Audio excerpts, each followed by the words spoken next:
ಅದು ಅವತ್ತಿಂದ ನನಗೆ ಏನಿಂದು ಅದು ಏನ್ ಮದ್ವೆ ಆಯ್ತ್ಯಾ? ಮದ್ವೆನಾ? ಯಾಕೆ ಕರೆಸ್ಲ ಜನನ ಏರಿಸ್ಲ ದುಂಬಿನ ಹಾಕಿಸ್ಲ ಬೆಂಕಿನ?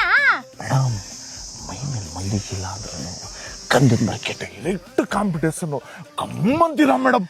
ಅಯ್ಯೋ ನನಗೆ ಈ ತರ ಹೋಗ್ಲಿಕ್ಕೆಲ್ಲ ಆಗಲ್ಲ, ನಾಚಿಕೆ ಆಯ್ತದೆ. ಮತ್ತೆ ಹೇಳ್ಬಿಡು ಜನಕ್ಕೆ. ಏನಂತ? ಏ ಬಾಯ್ಲಿ ಏನು ವಿಷಯ? ಮ್ಯಾಟ್ರ್ ಏನು ಅಂದ್ರೆ ಇದೆ ಏಪ್ರಿಲ್ 30ನೇ ತಾರೀಕಿಗೆ. ಹಿಂಗ್ ಹೇಳಿದ್ರೆ ಎಲ್ಲಿ ಕೇಳ್ತಾರೆ? ಕೇಳಿ ಬರ್ತಿದೆ ಏಪ್ರಿಲ್ 30ಕ್ಕೆ. ಅಮ್ಮಂದಿರು ಅಪ್ಪಂದಿರು ಪಕ್ಕದ ಮನೆಯವರು ಆ ಮನೆಯವರು ಈ ಮನೆಯವರು ಗರ್ಲ್ ಫ್ರೆಂಡ್ ಬಾಯ್ ಫ್ರೆಂಡ್ ಚಿಕ್ಕಪ್ಪ ಚಿಕ್ಕಮ್ಮ ಎಲ್ಲಾರು ಹೋಗಿ ಕೇಳಿಗೆ ಹೇಳಿಂಗೆ. ನೀವೊಂದ್ ಚೂರ ಆ ಕಡೆ ಹೋಗಿ ಇರ್ಲಿ, ಹೋಗಿರಿ ಹೇಳ್ಬಿಟ್ಟು. ಹೇಳು. ದಯವಿಟ್ಟು ಏನು ಅನ್ಕೊಂಡ್ಬಿಟ್ಟೆ ಅವ್ರಿಗೆ ಚಿಕ್ಕ ವಯಸ್ಸಿಂದನೂ. ಆದ್ರೆ ಮ್ಯಾಟ್ರ್ ಕರೆಕ್ಟ್ ಆಗಿತ್ತು. ಏಪ್ರಿಲ್ 30ಕ್ಕೆ ಸಿನಿಮಾ ರಿಲೀಸ್ ಆಗ್ತಾ ಇದೆ. ದಯವಿಟ್ಟು ಬಂದು ಆಶೀರ್ವಾದ ಮಾಡಿ. ಬಟ್ ಓ ಬಂದೆ. 2 ಗಂಟೆ ಅಲ್ಲ 3 ಗಂಟೆ ಆದ್ರೂ ಆರ್ಮಿಗಳ ತರ ಹೋರಾಡ್ತೀರಿ.